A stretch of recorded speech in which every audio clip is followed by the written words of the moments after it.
আমাকে বিয়ে করবি? আমি চমকে গেলাম। আরে আমি তো ভার্জিন, আমাকে বিয়ে করতেই পারিস। কি যে বলিস! আরে কিন্তু ভেতরে জানতাম আমি কাঁদছি এমন এক সম্পর্কের জন্যে যেটা আমার কখনোই ছিল না। সব ভুলে যাস মেঘলা, আমি দুঃখিত। আমি সবসময় তোর প্রতি ভালো ছিলাম না। দূরত্ব বজায় রাখাটা নিরাপদ মনে হয়েছিল। আমি বদলেছি, শুধু সেই অংশগুলোয় যা দেখা যায় না। আমি তোর কার্ডগুলো দেখেছি, আর সবগুলো এখনো রেখে দিয়েছি। আমার বুকটা ভরে উঠল। ধন্যবাদ সেগুলো নিয়ে মজা না করার জন্য। মেঘলা বিকেলটা যেন নিজের ভেতরে হাজারো কথা লুকিয়ে রেখেছিল। কলকাতার পুরনো উত্তর কলকাতার এক গলি, যেখানে দোতলা ভাঙাচোরা বাড়িগুলো এখনো ইতিহাসের সাক্ষী হয়ে দাঁড়িয়ে আছে। সেই গলির কোণে ছোট্ট একটা কফি শপ, ক্যাফে শঙ্খচিল। জায়গাটা পুরনো হলেও ভেতরে ঢুকলেই কেমন যেন আপন গন্ধ পাওয়া যায়। তাজা কফির ধোঁয়া, বইয়ের পাতার হলুদ হয়ে যাওয়া গন্ধ, আর অল্প কিছু ভিজে কাঠের গন্ধ, যা বৃষ্টির দিনেও আরও স্পষ্ট হয়ে ওঠে। জানালার ধারে বসেছিলাম আমি, মেঘলা, হাতে একটা খোলা বই। তবে চোখ বইয়ের পাতায় নয়, বইয়ের শব্দগুলো যেন আমার কাছে কেবল অক্ষরের সারি, যার ভেতরে ডুব যেতে মন চাইছে না। জানালার কাঁচ বেয়ে নেমে আসা বৃষ্টির ফোঁটাগুলো যেন আমার অতীতের গল্পগুলোকে আবার জীবন্ত করে তুলছিল। প্রতিটি ফোঁটা গড়িয়ে পড়ছিল ধীরে ধীরে, আর আমি তাকিয়ে থাকছিলাম। মনে হচ্ছিল কোনো অজানা গল্প লিখছে তারা। হঠাৎ এক চাপা কণ্ঠস্বর কানে এলো। আমাকে চিনতে পারছিস? শব্দটা যেন বজ্রপাতের মতো কেঁপে উঠল আমার শরীরের ভেতর। গলা চিনতে ভুল হওয়ার সুযোগ নেই। শিরদাঁড়া দিয়ে এক অচেনা শীতল স্রোত বয়ে গেল। বুকের ভেতরটা হঠাৎই কেঁপে উঠল। ধীরে ধীরে মাথা ঘুরিয়ে তাকালাম। সামনে দাঁড়িয়ে শান্তনু, হালকা নীল শার্টে ভিজে গেছে সামান্য, কাঁধে বৃষ্টির ফোঁটা মুক্তোর মতো ঝকমক করছে। চুলগুলো সামান্য এলোমেলো, কিন্তু তবুও ওর চিরচেনা দুষ্টু হাসিটা মুখে লেগে আছে। চোখের কোণে কয়েকটা হালকা বলিরেখা এসে গেছে, তবে সেই চোখের দৃষ্টি অবিকল আগের মতো। আমার মুখ দিয়ে কোনো শব্দ বেরোলো না। মনে হচ্ছিল পুরো কফি শপটা হঠাৎ ছোট্ট হয়ে শুধু আমাদের টেবিলেই সীমাবদ্ধ হয়ে গেছে। আশেপাশের মানুষজন, কফি বানানোর শব্দ, বৃষ্টির টুপটাপ শব্দ, সব কিছু যেন মিলিয়ে গেছে। শান্তনু একটু এগিয়ে এলো, চেয়ারের পাশে দাঁড়িয়ে হেসে বলল, তুই তো একটু বদলাসনি মেঘলা। আমি তাকিয়ে রইলাম। গলার ভেতরটা শুকিয়ে গিয়েছে, কিচ্ছু বলতে পারলাম না।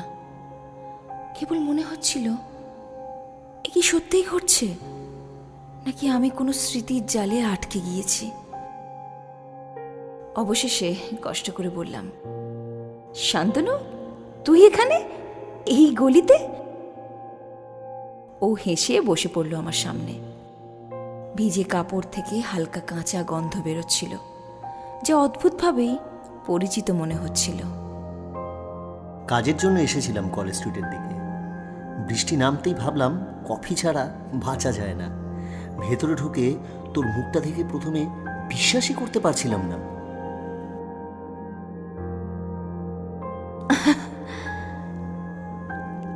আমিও অবাক হয়েছি, এত বছর পর হঠাৎ এরকম, যেন সিনেমার দৃশ্য। হয়তো জীবন মাঝে মাঝে সিনেমাকেও হার মানায়। শব্দগুলো শুনে বুকের ভেতরটা ধক করে উঠল। চোখ নামিয়ে কাপের পাশে রাখা ন্যাপকিন নিয়ে অকারণে নাড়াচাড়া করতে লাগলাম। এভাবে মুখোমুখি বসবো এটা কখনো কল্পনাও করিনি। একটু চুপচাপ থাকার পরও আবার বলল,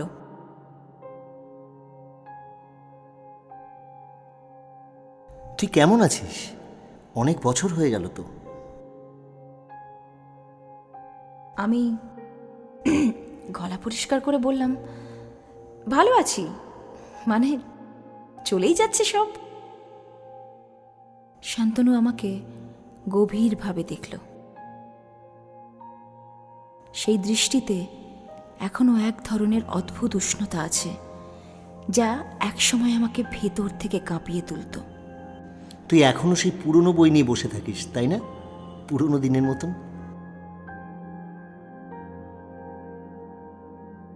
বইগুলোই তো আমার সঙ্গী, কিন্তু আজ আজ পড়তে পড়তেই মনটা অন্য কোথাও চলে যাচ্ছিল। আমার দিকে? আমি থমকে গেলাম। ওর কথায় যেন অজান্তেই আমার লুকোনো সত্যি ধরা পড়ে গেল। চোখ সরিয়ে জানালার দিকে তাকালাম। বৃষ্টি সবসময় পুরনো কথা মনে করিয়ে দেয়। অনেক কিছুই মনে পড়ছিল। আমাদেরও? শব্দগুলো যেন খোলা ক্ষতের ওপর হালকা স্পর্শের মতো লাগলো। বুকের ভেতর জমে থাকা দীর্ঘশ্বাস যেন হঠাৎ ভেঙে পড়তে চাইছে। হয়তো। আমারও। আমাদের দুজনের মধ্যে এক মুহূর্তের জন্য নীরবতা নেমে এলো। বাইরের বৃষ্টির শব্দ যেন আরো জোরে শোনা যাচ্ছিল। কফি ওয়েটার এসে আমাদের দিকে তাকালো। আমি তাড়াতাড়ি অর্ডার দিলাম, 2টি কফি। ওয়েটার চলে গেলে আমি আবার বললাম, তুই একদম বদলাসনি, এখনো সেই একই হাসি।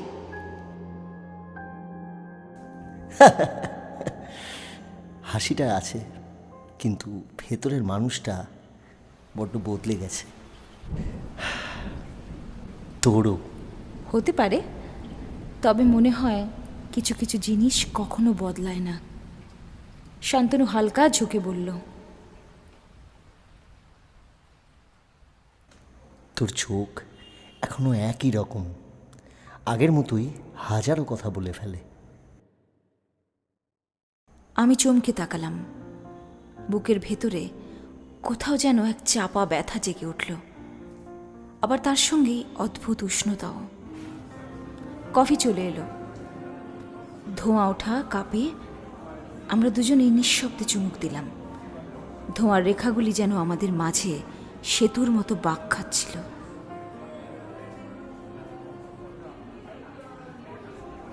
মেঘলা, মনে আছে তোর প্রথম দিনটা অফিসে নীল শার্ট পরে এসেছিলি?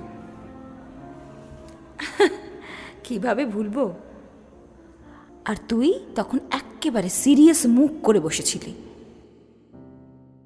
আরে আমি তো চেষ্টা করছিলাম যেন পেটটা কম দেখা যায়। আমরা দুজনেই হেসে উঠলাম।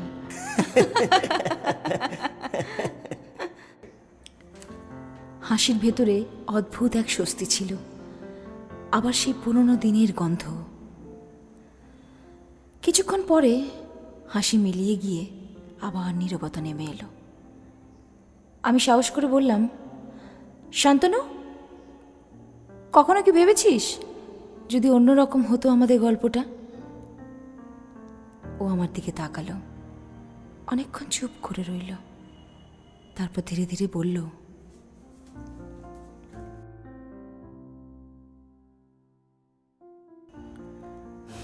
ভেবেছি, অনেকবার ভেবেছি, কিন্তু তখন আমরা দুজনেই খুব ছোট ছিলাম, জানতাম না ঠিক কী চাই। আমার চোখ ভিজে এলো। আমি চট করে মুখটা ঘুরিয়ে জানালার দিকে তাকালাম। বাইরে এখনো ঝরছে বৃষ্টি, কিন্তু মনে হচ্ছিল যেন ফোঁটাগুলো আমার চোখ দিয়েই গড়িয়ে পড়ছে। হয়তো ঠিকই বলেছিস, তখন বুঝিনি, তাই হয়তো হারিয়েছি। হারানো খারাপ নয় মেঘলা, সেটা আমাদের কখনো কখনো নতুন কিছু খুঁজে পেতেও সাহায্য করে। ওর কথাগুলো শুনে বুকের ভেতরটা অদ্ভুতভাবে হালকা লাগলো, যেন এতদিনের অজানা বোঝা কিছুটা কমে গেল। আমরা আবার চুপচাপ কফি শেষ করলাম। বাইরে রাস্তার ভিজে বাতাস ভেতরে ঢুকছিল, সঙ্গে নিয়ে আসছিল নস্টালজিয়ার সুবাস।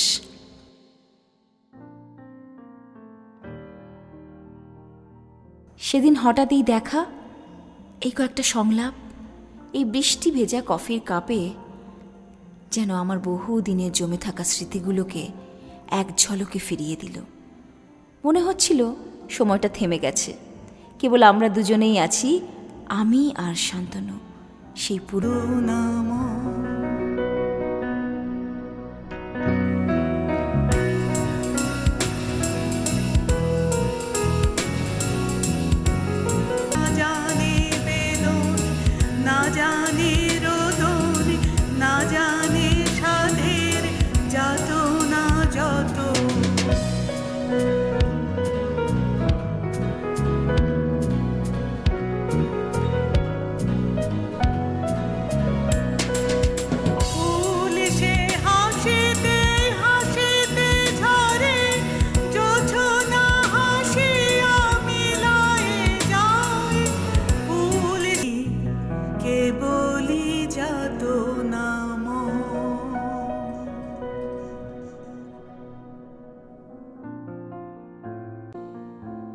প্রথম দিন অফিসে ঢোকার সময় আমার বুকের ভেতরটা যেন ঢাক বাজছিল।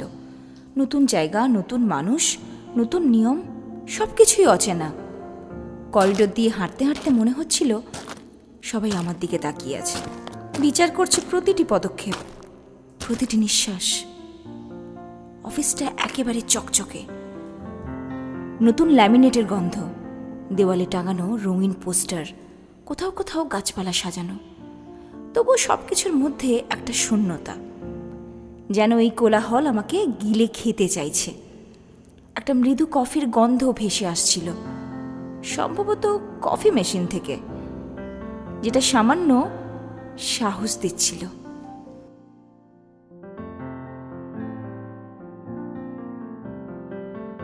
আমি হালকা নীল শার্ট পরেছিলাম, মনে হচ্ছিল এটাই আমার একমাত্র বর্ম। অফিসের নীরস ড্রেস কোডের বিরুদ্ধে আমার ছোট্ট বিদ্রোহ। আমার নির্দিষ্ট ডেস্কে এসে বসতেই চোখ পড়ল উল্টো দিকে বসা ছেলেটার দিকে। সে তখন সোজা হয়ে বসেছে, যেন পেট লুকোতে চাইছে। এক মুহূর্তের জন্য মনে হলো হাসব, কিন্তু হাসিটা গিলে ফেললাম। চশমার আড়াল থেকে সে আমার দিকে তাকালো। সে শান্তনু। প্রথম দেখায় সাধারণ চেহারা, কিছুটা নির্লিপ্ত, কিন্তু চোখে অদ্ভুত শান্তি। সে খুব বেশি কথা বলছিল না, তবে যখন কারোর প্রশ্নের উত্তর দিচ্ছিল বাকিরা মন দিয়ে শুনছিল। আমি জানতাম এমন ছেলেদের কাছ থেকে দূরে থাকাই ভালো। মনে মনে বললাম, ও তোর যোগ্য নয়। তাই সিদ্ধান্ত নিলাম দূরত্ব রাখব। প্রথম সপ্তাহতেই সবাইকে আইডেন্টিটি কার্ডের জন্য ছবি তুলতে হলো। ক্যামেরা ফ্ল্যাশ হতেই মনে হচ্ছিল আমার মুখে ক্লান্তি, চোখে ভয়ের ছাপ। ছবি হাতে পেতেই বুকটা ভেঙে পড়ল। আমি কালো হয়ে গেছি, অগোছালো লাগছে। অফিসে সবাই হাসাহাসি করছিল নিজের ছবি দেখে। আমিও হেসেছিলাম, কিন্তু পরে ওয়াশরুমে গিয়ে কান্না চেপে রাখতে পারিনি।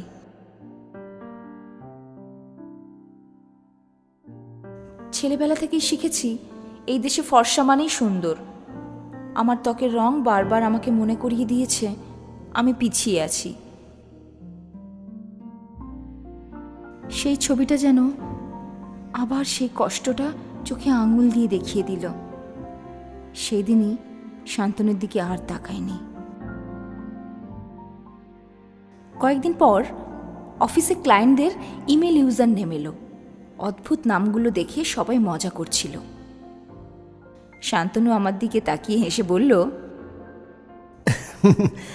মেঘলা, তোর ইউজার নেমটা তো একেবারে সিনেমার নামের মতন। তোরটা তো আরো ভালো, পুরো বাচ্চাদের গেমের নামের মতো। চারপাশে হাসির রোল উঠল। প্রথমবার মনে হলো এই ছেলেটার সঙ্গে সরাসরি কথোপকথনে আমি হারিনি।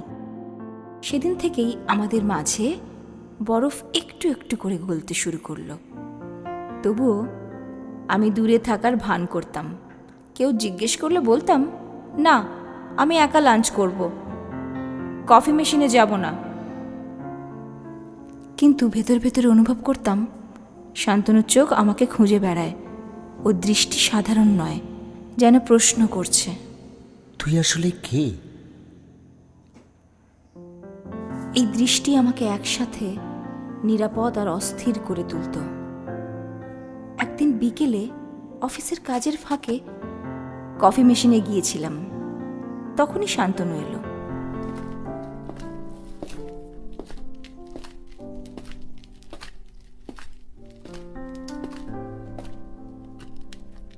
কফি খাস? হ্যাঁ, তবে চিনি ছাড়া। একেবারে হেলদি লুক। আর তুই? চিনি ছাড়া কফি মানে হলো বৃষ্টি ছাড়া কলকাতা। কি যে বলিস। কিছুক্ষণ নীরব থাকার পর শান্তনু জিজ্ঞেস করলো, আচ্ছা, তুই কি ধরনের বই পড়িস?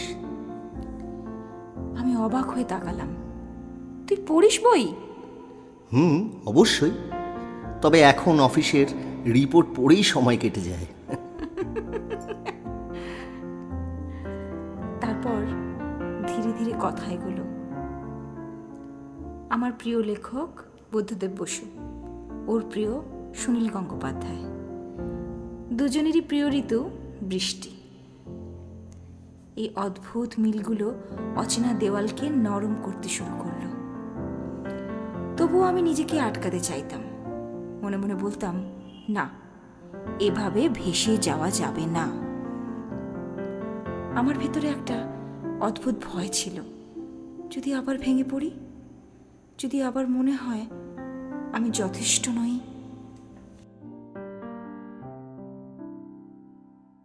কিন্তু প্রতিদিন সকালে অফিসে ঢোকার সময় প্রথমেই চোখ খুঁজে বেড়াতো শান্তনুকে।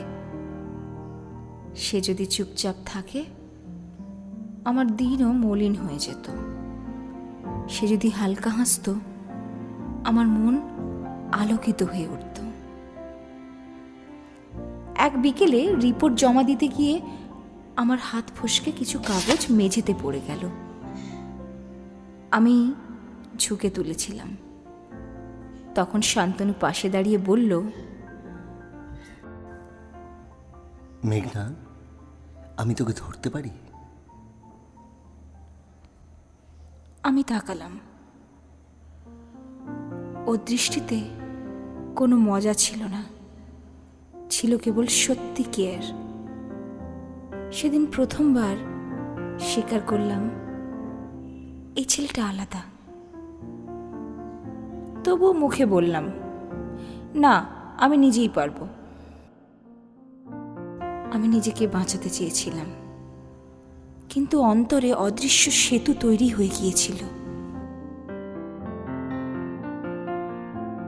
সেই প্রথম পরিচয়ের দিনগুলোতে আমরা দুজনেই দূরত্ব রেখে চলার চেষ্টা করেছিলাম। তবু কথার আড়ালে, দৃষ্টির ভেতরে, হাসির ফাঁকে অদৃশ্য কিছু গড়ে উঠেছিল। আমি নিজেকে বোঝাচ্ছিলাম এটা কিচ্ছু না, কেবল সহকর্মীদের স্বাভাবিক মিথস্ক্রিয়া। কিন্তু ভেতরে ভেতরে জানতাম শান্তনুর উপস্থিতি আমার দিনগুলোকে অন্য রকম করে তুলছে। এভাবেই অজান্তে, নিঃশব্দে।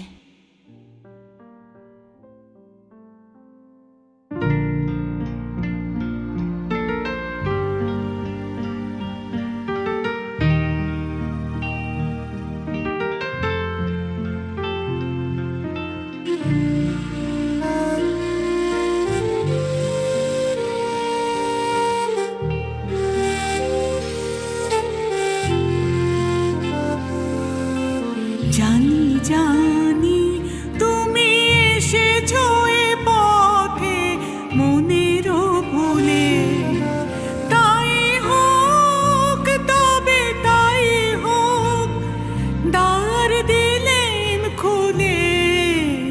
জানি জানি তুমি এসেছো এ পথে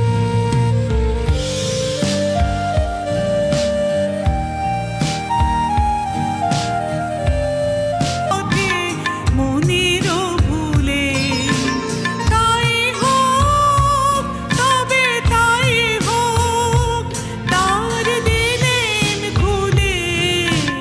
জানি জানি তুমি এসেছো এ পথে মনেরও ভুলে। জানি জানি জানি জানি জানি জানি।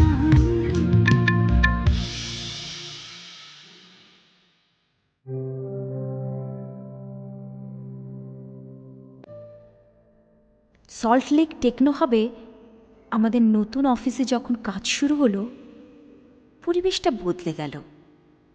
বিশাল বিল্ডিং, চকচকে কাঁচের দেওয়াল, এয়ার কন্ডিশনের ঠান্ডা হাওয়া, সব কিছুই আগের ছোট্ট অফিস থেকে একেবারে আলাদা।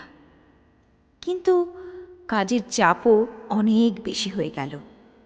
রাত অবধি মিটিং, নির্দিষ্ট সময়ের ডেডলাইন।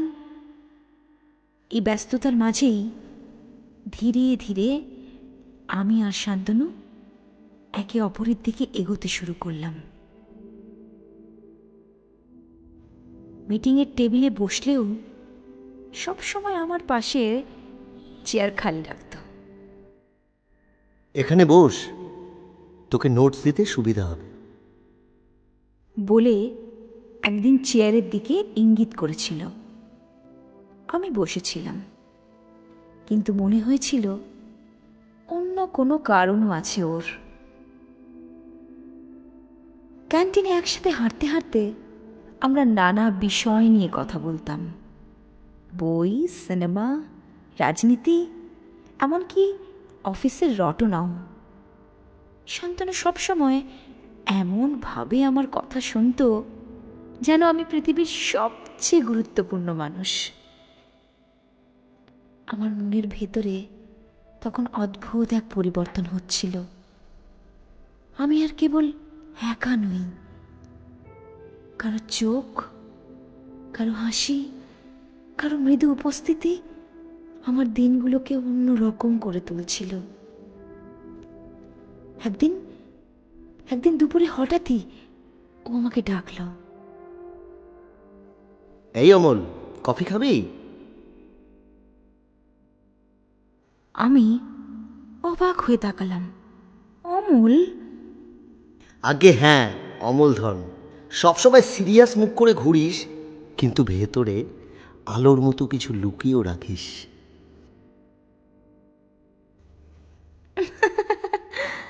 আমি হেসে ফেললাম। তাহলে শান্তনু, তুই কি শান্তির প্রতীক? সেদিন থেকে ও আমাকে অমল ডাকত, আর আমি ওকে শান্তনু।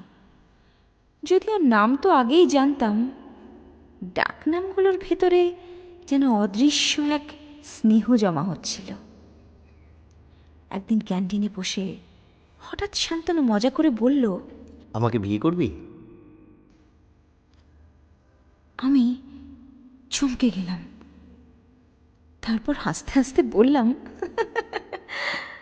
যাদের গার্লফ্রেন্ড আছে তাদের আমি বিয়ে করি না রে।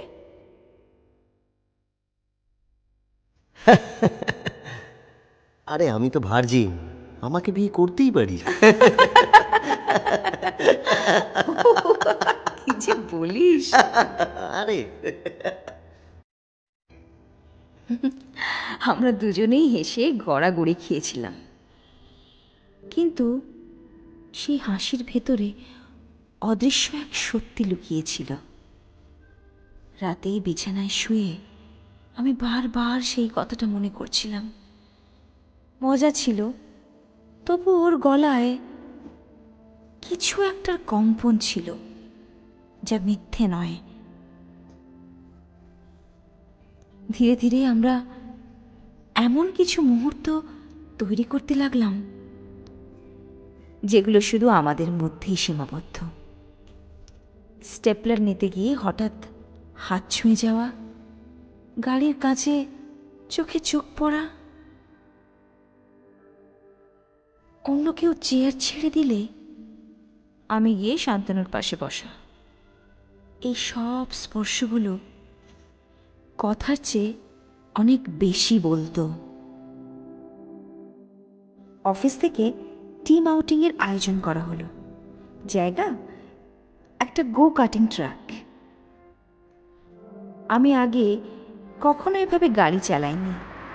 শান্তনু তখন একেবারে পাগলের মতো গাড়ি চালাচ্ছিল, বাঁক ঘোরাচ্ছিল, যেন ওর জীবনের একমাত্র কাজ এই মুহূর্তে আমাকে ভয় দেখানো। আমি ভয় চিৎকার করলাম, শান্তনু ধীরে, থাম, আমি নামবো। কিন্তু ও কেবল হেসে যাচ্ছিল, সেই ছোট্ট ছেলের মতো হাসি, যাদের কোনো দুশ্চিন্তা নেই। সেদিন বুঝলাম, ওর পাশে থাকলে ভয়ও কখনো কখনো আনন্দে পরিণত হয়। তারপর এলো দুর্গাপূজা। আমি লাল শাড়ি পরেছিলাম, সোনার কাজ করা। সেদিন অফিসের গ্রুপ ফটো তোলা হলো। শান্তনু আমার পাশে এসে দাঁড়ালো। পরে যখন ছবিটা সোশ্যাল মিডিয়ায় উঠল, তখন এক অচেনা কেউ ওর বাবা মাকে ট্যাগ করে মজা করলো, এরা তো একেবারে বিয়ের জন্য তৈরি। আমি প্রথমে লজ্জায় লাল হয়ে গিয়েছিলাম, কিন্তু অদ্ভুতভাবে সেই মুহূর্তেই আমার ভেতরে কিছু ভেঙে পড়ল, আবার কিছু গড়ে উঠল। আমি উপলব্ধি করলাম, শান্তনুকে আমি ভালোবেসে ফেলেছি। এটা কোনো ছোট খুনসুটি নয়, কোনো মজার ছল নয়, এটা সত্যি।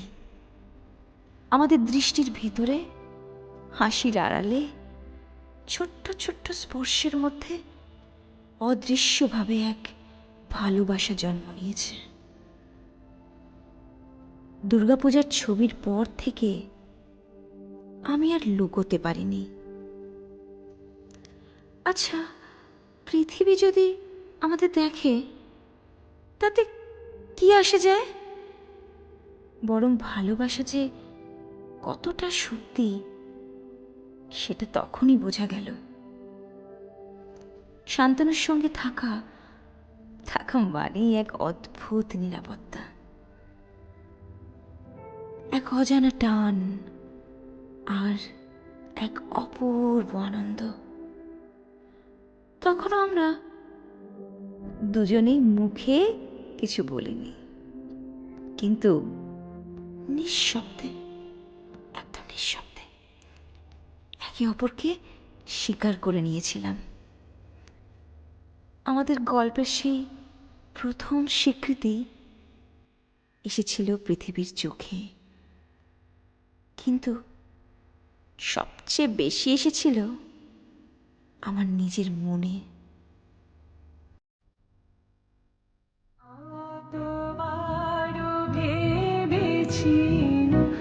আপনা ভুলিয়া তোমারও চরণে দিব হৃদয় খুলিয়া, কতবার ভেবেছিনু আপনা ভুলিয়া।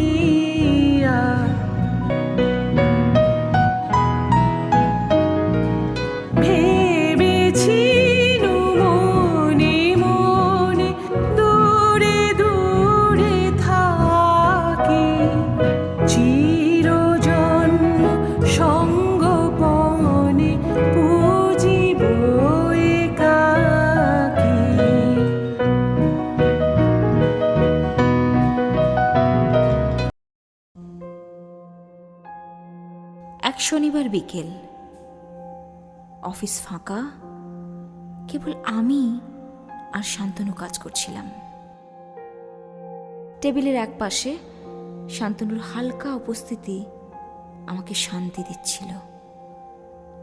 বাইরে তখন বৃষ্টি পড়ছিল। হঠাৎ আমার ফোনটা বেজে উঠল। বিদেশে থাকা এক পুরনো বন্ধুর ভিডিও কল। হেই মেঘলা, দেখ আমি নতুন শহরে চলে এসেছি। ওকে দেখে আমি খুব খুশি হয়ে মজা করছিলাম। শহরের ছবি নিয়ে হাসাহাসি করছিলাম। যখন ঘুরে তাকালাম, দেখলাম শান্তনু একটু দূরে সরে গেছে। ওর মুখে কোনো অভিব্যক্তি নেই, কিন্তু নীরবতাটা যেন আমার বুকের ওপর পাথরের মতো চেপে বসেছে। আমি আমি কিছু বলিনি, শুধু মনে হচ্ছিল এই নীরবতা অনেক কিছু বলে দিল। পরের সোমবার ঠিক করেছিলাম আজ ওর চোখের দিকে তাকাবো, যদি সাহস পাই। মিটিংয়ে বসে শান্তনু হালকা করে আমার দিকে তাকালো। আমি চোখ নামালাম না। কয়েক সেকেন্ড আমাদের দৃষ্টি আটকে রইল। বুকের ভেতর যেন কেঁপে উঠল। হঠাৎ শান্তনু নিচু গলায় বলল, তোর কি লজ্জা লাগছে না?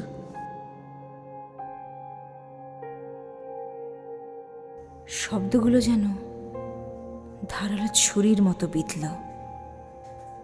আমি কেঁপে উঠলাম, চোখ নামিয়ে নিলাম। সেদিন থেকেই আমাদের হাসি, মজা, খুনসুটি সব সব থেমে গেল। এরপর অফিসে নতুন সহকর্মী এলো, অরিত্র। হালকা প্রাণবন্ত স্বভাবের ছেলে। আমি তার সঙ্গে সহজেই কথা বলতাম, ছোটখাটো বিষয় নিয়ে হেসে উঠতাম। একদিন ক্যান্টিনে অরিত্রের সঙ্গে হাসছিলাম। শান্তনুকে দেখলাম পাশ দিয়ে হেঁটে যাচ্ছে।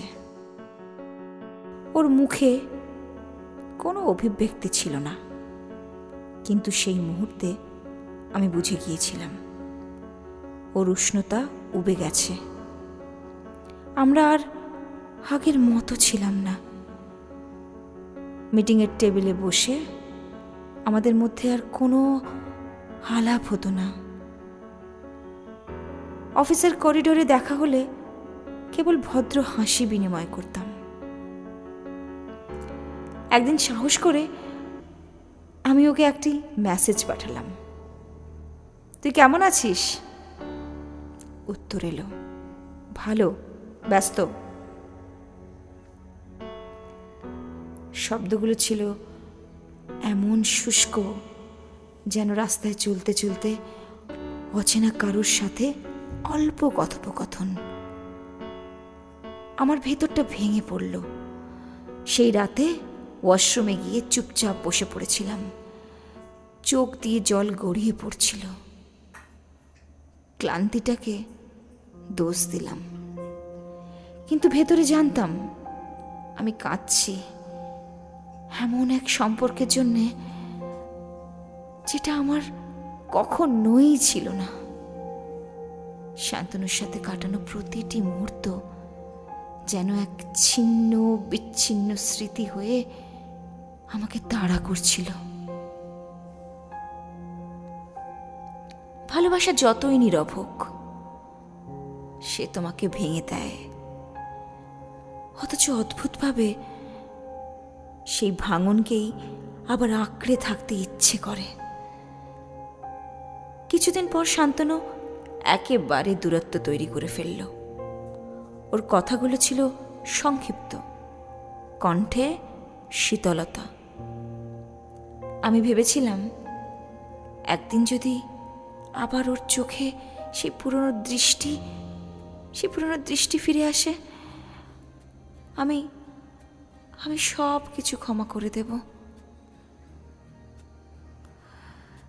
কিন্তু কিন্তু সেই দিন আর এলো না। আমাদের সম্পর্কটা যেন শব্দহীন অথচ ভারী এক বিদায় হয়ে গেল।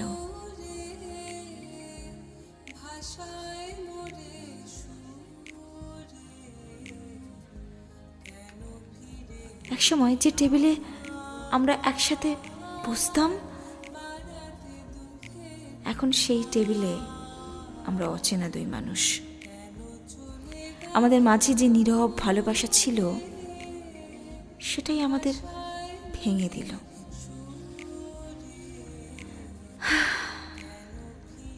আমি উপলব্ধি করলাম, সব ভালোবাসা পূর্ণতা পায় না। কিছু ভালোবাসা কেবল স্মৃতি হয়ে বেঁচে থাকে।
একদিন টিম আউটিং এর আয়োজন হলো। আগেরবার যেমন উচ্ছ্বাস নিয়ে শান্তনু আমাকে ডেকেছিল, এবারও একবারও জিজ্ঞেস করলো না আমি যাচ্ছি কিনা। এই নীরবতাটাই ছিল সবচেয়ে বড় উত্তর। ওই দিনটাই আমি বুঝলাম, আমাদের গল্প শেষ হয়ে গেছে। ফেরার পথে একটা ছোট্ট দোকানে ঢুকলাম। দোকানে সারি সারি রঙিন শুভেচ্ছা কার্ড সাজানো। আমি এক এক করে বেছে নিলাম। বিয়ের শুভেচ্ছা, নতুন বাড়ির শুভেচ্ছা, প্রথম সন্তানের শুভেচ্ছা, জন্মদিনের শুভেচ্ছা। একটা কার্ডে আমি নিজের হাতে ছোট ছোট বার্তা লিখলাম, তোর জীবনটা আলোয় ভরে উঠুক, তুই সব সময় সুখে থাক, তোর হাসিটা কখনো ফিকে না হোক।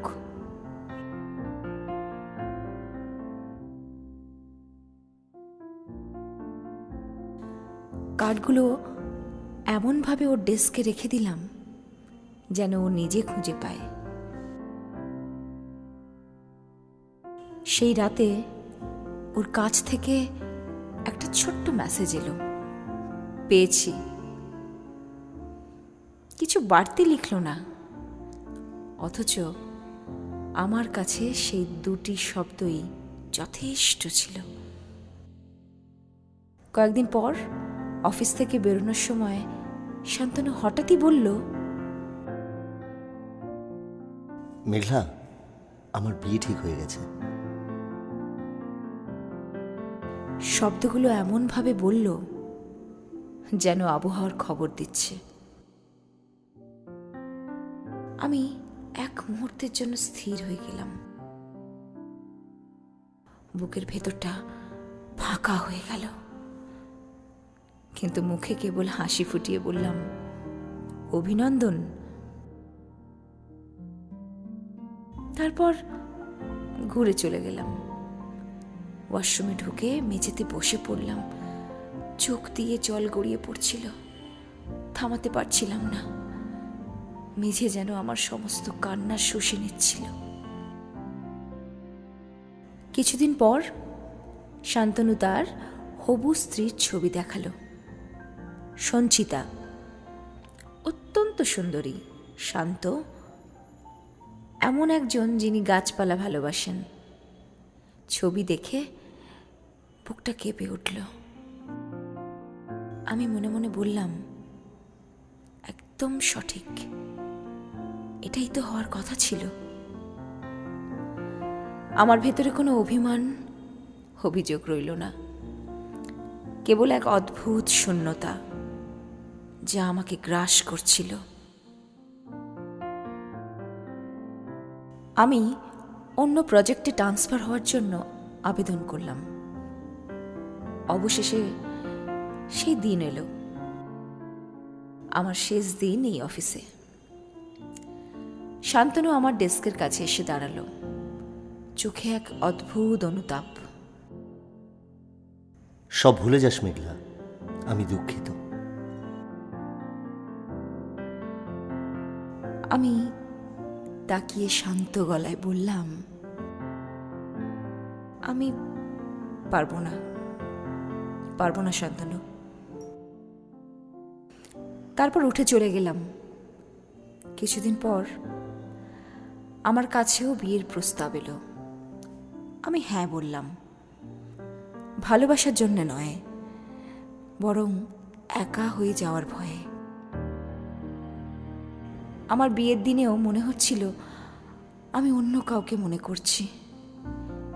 যে আমাকে ভেঙেছিল তার কথা নয়, বরং সেই ছেলেটার কথা যে একসময় আমাকে এমনভাবে দেখেছিল যেন আমি কত গুরুত্বপূর্ণ। বিদায় সবসময় শব্দ দিয়ে হয় না, কখনো কখনো বিদায় কেবল নীরবতায় হয়। আমাদের গল্প ঠিক তেমনই।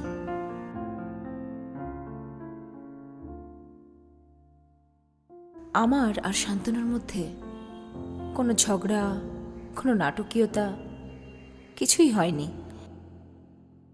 হয়েছিল কেবল নীরবতা। আর সেই নীরবতার মধ্যেই লুকিয়েছিল আমাদের অসম্পূর্ণ ভালোবাসা।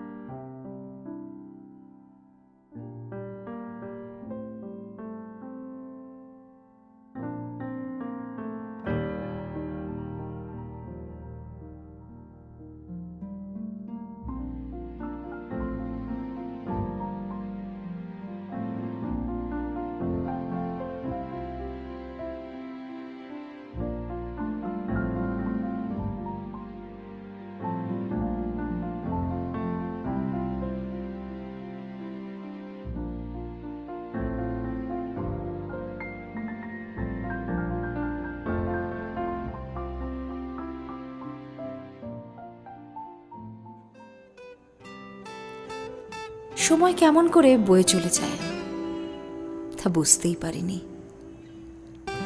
জীবন আমাকে অন্য এক রাস্তায় নিয়ে গেছে। আমি এখন স্ত্রী, আমি মা।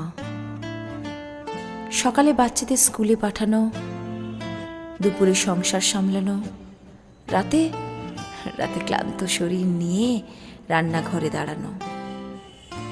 এই একঘেয়ে কিন্তু নিরাপদ জীবনের ভেতরেই কেটে যাচ্ছিল দিনগুলো। আমার ভেতরে সেই 20 কোঠার অস্থির আবেগগুলো ধীরে ধীরে মিয়ে গিয়েছিল। আগের মতো দমকা ঝড় আর ঢেউ আসতো না,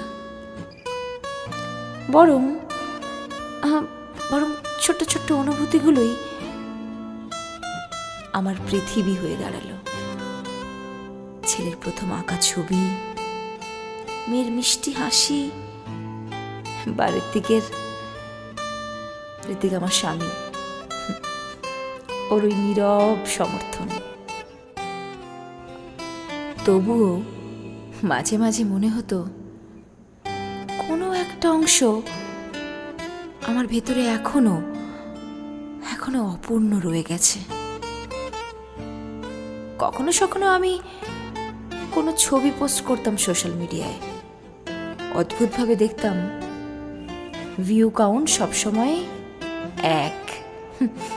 আমি জানতাম সেটা শান্তনু। আমাদের মধ্যে আর কোনো কথা হয়নি, তবুও ওই নীরব যোগাযোগটা আমার কাছে অনেক কিছু ছিল, যেন প্রমাণ আমরা এখনো এই একই পৃথিবীতে আছি। আমি কখনো কোনো সংকেত পাঠাইনি, কারণ বুঝেছিলাম কিছু নীরবতা মানুষকে সৎ থাকতে সাহায্য করে। কখনো কখনো আমি ভাবতাম,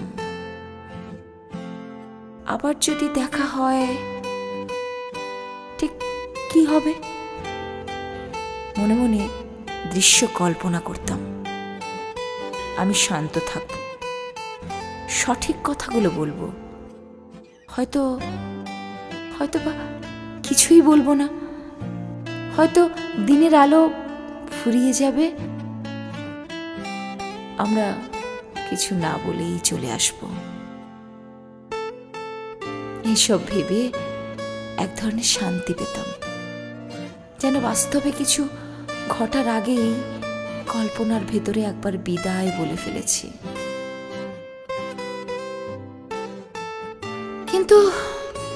কিন্তু জীবন তো পরিকল্পনা মেনে চলে না। সেই অপ্রত্যাশিত সন্ধ্যায় বৃষ্টি ভেজা গলির কফি শপে আমি আবার ওকে দেখলাম। ও কিছু না জিজ্ঞেস করেই আমার সামনে বসে পড়ল, মুখে শান্ত হাসি। আমরা খুব সাধারণ কিছু কথা বললাম।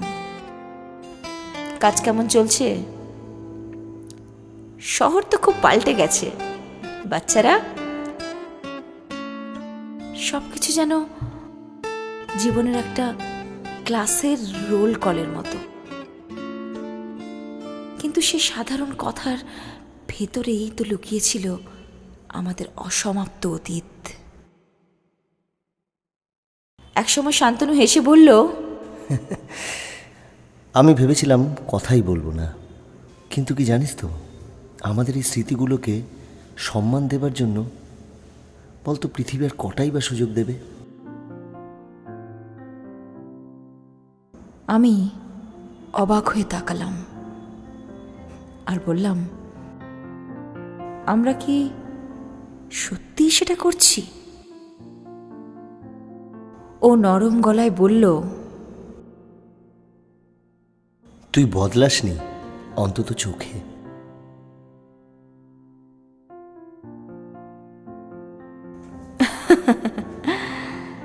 আমি হাসলাম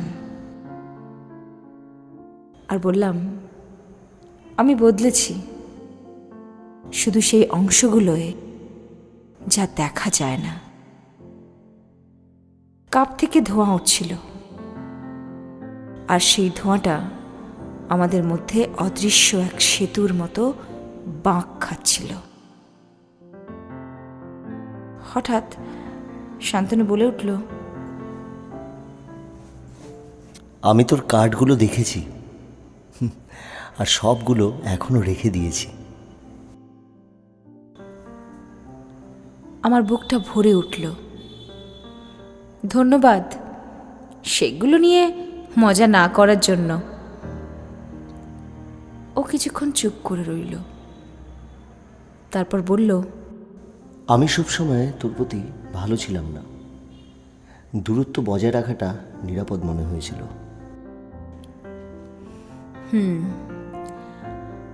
আমি মাথা নেড়ে বললাম, আমিও নিজের প্রতি ভালো ছিলাম না। আমি তোর চোখের দেখাগুলোকে একটা গল্প বানিয়েছিলাম, আর তাকে বাড়ি বলেছিলাম। তারপর ছাদহীন সেই বাড়িতে দাঁড়িয়ে বৃষ্টির জন্যে অপেক্ষা করছিলাম। শান্তনু একটু হেসে, তুই কি আমাকে ঘৃণা করিস? আমি সহজভাবে বললাম, না, আমরা তো তখন খুব ছোট ছিলাম, জানতাম না কি চাই। বাইরে বাস থামছিল, ভিজে মানুষজন ভিতরে ঢুকছিল, আবার বেরিয়ে যাচ্ছিল। বৃষ্টির ফোঁটা জানালার কাঁচে লেগে শব্দ তুলছিল। শান্তনু আমার বাচ্চাদের কথা জিজ্ঞেস করল। আমি তার শহরের খবর নিলাম। যে ঈর্ষাকে আমি এতদিন ভয় পেয়েছিলাম সেটা আর এলো না, বরং মনে হচ্ছিল এটাই ভালোবাসার পরিণতি, যা কৃতজ্ঞতায় রূপ নেয়। কখনো কখনো আমি সেই পুজোর ছবির কথা ভাবি।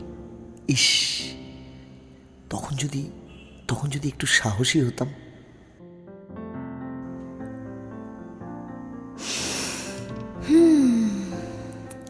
আমিও তাই ভাবি, কিন্তু যদি আমরা তা হতাম তাহলে তাহলে আমরা এখন অন্য মানুষ হতাম।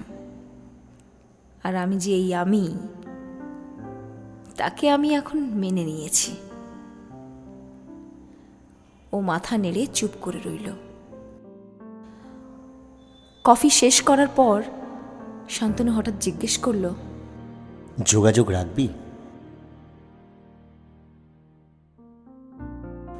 প্রশ্নটা এমনভাবে বলল যেন ছোট্ট এক রেনকোট পরিয়ে দিয়েছে কথাটাকে। অতি ভঙ্গুর, অতি সতর্ক। আমি হেসে উত্তর দিলাম, আমরা তো রাখি। ও বুঝে গেল। দরজার কাছে এসে শান্তনু আমার কাঁধে হালকা হাত রাখল। তারপর বৃষ্টিতে বেরিয়ে গেল। মাথা সামান্য উঁচু করে তাকালো আকাশের দিকে, যেন কোনো পুরনো বন্ধুকে স্বাগত জানাচ্ছে। আমি জানালার ভেতর থেকে তাকিয়ে রইলাম। আমার ভেতরে যে ব্যথার আশঙ্কা ছিল সেটা আর এলো না, বরং এক ধরনের স্বস্তি এলো। আমাদের অসম্পূর্ণ গল্পকে আর অস্বীকার করার দরকার নেই। সেটা ছিল, আছে, কিন্তু এখন আর তার ভার বয়ে বেড়াতে হবে না। আমি বুঝলাম ভালোবাসা সবসময় মেলে না, কিন্তু ভালোবাসা আমাদের বদলে দেয়। কখনো আমরা মানুষটাকে মিস করি না, বরং সেই নিজেকেই মিস করি যাকে ভালোবাসার জন্য একসময় ত্যাগ করেছিলাম। বৃষ্টি থেমে যাচ্ছিল। ফিসফিস করে বলা হলো, কোনো শব্দ নয়, কেবল শান্তি।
কফি শপে বসে থাকতে থাকতে যখন শান্তনু বৃষ্টির ভেতরে মিলিয়ে গেল, কিন্তু কিছুক্ষণ জানালার ধারে স্থির হয়ে রইলাম।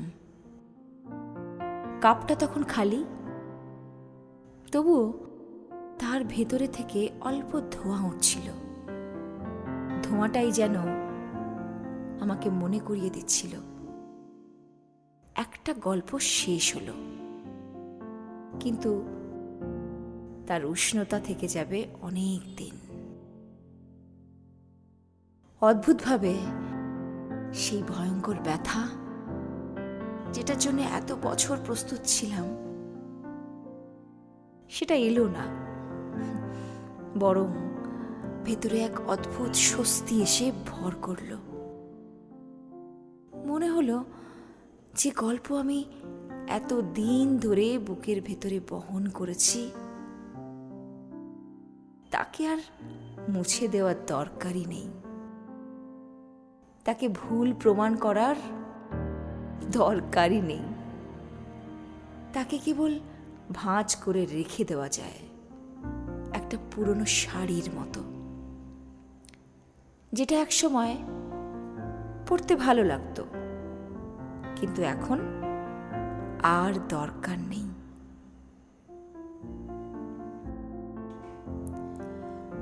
বাড়ি ফেরার পথে রাস্তার ভিজে পিচগুলোতে আলো পড়ছিল। স্ট্রিট লাইট আর দোকানের আলো জ্বলে প্রতিফলিত হয়ে যেন ক্ষুদ্র গ্যালাক্সির মতো লাগছিল। প্রতিটা আলো আমার চোখে মনে হচ্ছিল জীবনের নতুন সম্ভাবনা। আমি ফোনটা বের করে সোশ্যাল মিডিয়ায় অ্যাপ খুললাম। একটা ছবি পোস্ট করার ইচ্ছে হচ্ছিল, কিন্তু হঠাৎই আমার ফোনটা বন্ধ করে দিলাম। আজ অন্য জানালা দিয়ে পৃথিবীকে দেখতে ইচ্ছে করছিল, যেটা স্ক্রিনে নয়, সত্যি চোখের সামনে। বাড়িতে ফিরে দেখি অর্পণ আর ঋত্বিকা চেয়ার আর কম্বল নিয়ে ছোট্ট একটা ঘর বানিয়েছে। সেই ঘরটা ঘণ্টাখানেকের মধ্যেই ভেঙে যাবে, তবুও ওদের চোখে সেটা বিশাল এক প্রাসাদ। ওরা আমাকে টেনে নিয়ে গেল ভেতরে। মা, তুই আমাদের একটা গল্প বল। আমি হেসে শুয়ে পড়লাম, গল্প শুরু করলাম। একটা জাহাজ ডুবির গল্প, যেখানে নায়িকা সমুদ্রে হারিয়ে গিয়ে আবার বেঁচে ফিরেছিল। একটা দানবের গল্প, যে আসলে কেবল আলোর খেলা।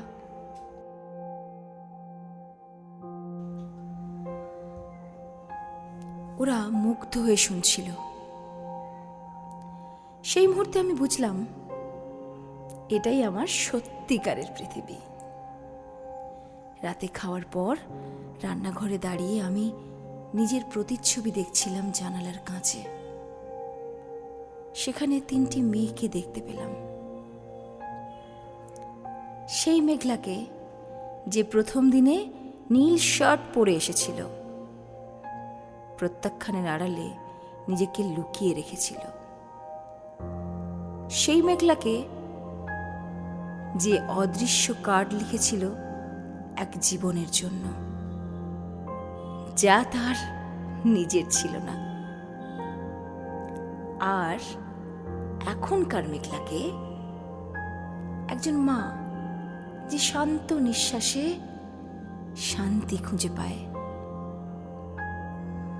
সবগুলোই আমি, আর সবগুলোই সত্যি, ভীষণ সত্যি।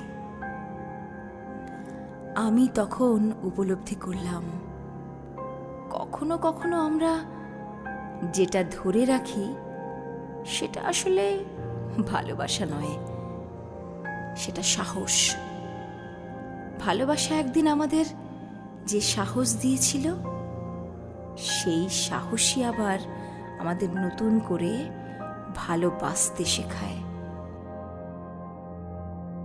কখনো কখনো আমরা মানুষটাকে মিস করি না, বরং মিস করি সেই নিজেকেই, যাকে একসময় ভালোবাসার জন্যে ত্যাগ করেছিলাম। বাইরে বৃষ্টি থেমে গেছে, রাতের হাওয়া শান্ত হয়ে এসেছে। আমি নিঃশব্দে এক বিদায় বললাম, শব্দে নয়, কেবল মনে। শান্তনুর কথাটা মনে পড়ল। তুই বদলাসনি, একদম বদলাসনি। আমার উত্তর মনে পড়ল। আমি বদলেছি, শুধু সেই অংশগুলোয় যা দেখা যায় না। হ্যাঁ, সেটাই যথেষ্ট। জীবনের গল্পে সব প্রশ্নের উত্তর হয় না, কিছু অধ্যায় অসম্পূর্ণই থেকে যায়। কিন্তু অসম্পূর্ণতা মানেই শেষ নয়। কখনো কখনো এই অসম্পূর্ণতাই আমাদের সম্পূর্ণ করে।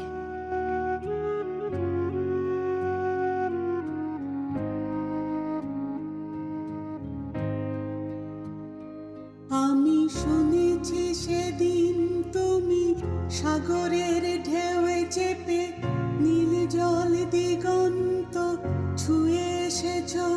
আমি শুনেছি সেদিন তুমি নোনাবালি তীর ধরে বহুদূর বহুদূর হেঁটে এসেছ। আমি কখনো যাইনি জলে, কখনো ভাসিনি নীলে, কখনো রাখিনি চোখ ডানা মেলা গামচিলে। আবার যেদিন তুমি সমুদ্র স্নানে যাবে, আমাকেও সাথে নিও। নেবে তো আমায়, বলো নেবে তো আমায়?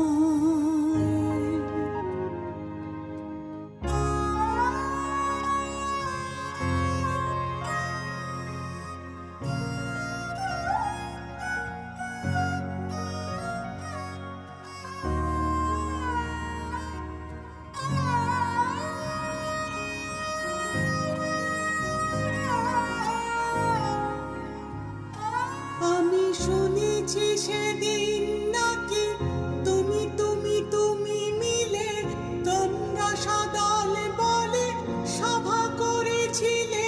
আর সেদিন তোমরা নাকি অনেক জটিল ধাঁধা না বলায় অনেক কথা কথা তুলেছিলে। কেন শুধু ছুটে ছুটে চলা, একই একই কথা বলা, নিজের জন্য বাঁচা, নিজেকে নিয়ে যদি ভালোবাসা নাই থাকে, শুধু একা একা লাগে। কোথায় শান্তি পাবো, কোথায় গিয়ে বলো, কোথায় গিয়ে?